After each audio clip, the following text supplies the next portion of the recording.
What's up, gang? Welcome to today's Daily Dose. I'm Nathan Purifoy, the worship pastor here at Pathways Church. And this week we've been talking about Acts chapter 22. Now, this is a really interesting piece of scripture. We've talked about kind of the first half a couple days now.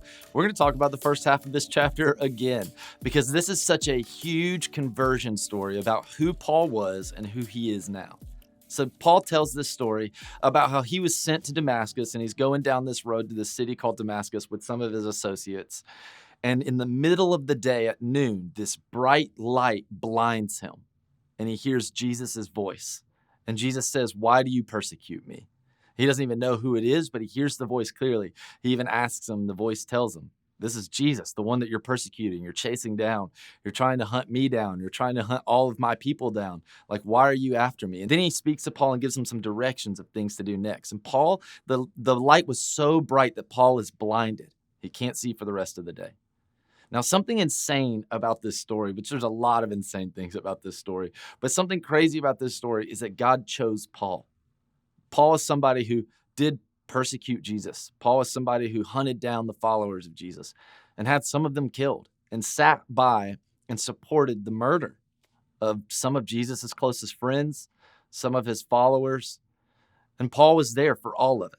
And then Jesus comes to him graciously, mercifully, lovingly.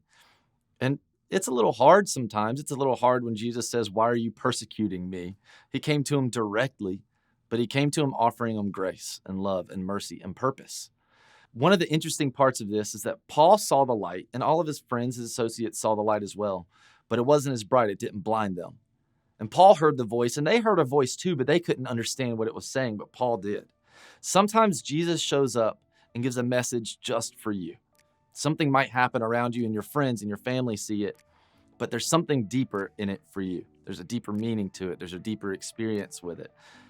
And we should be open to letting Jesus speak to us, even when other people are around and they don't understand, but to be bold enough and brave enough to trust what Jesus is saying, even when the others around us may not understand it. And to be obedient, even when the others around us think it's a little weird or don't understand what's going on, or maybe even think it's downright crazy.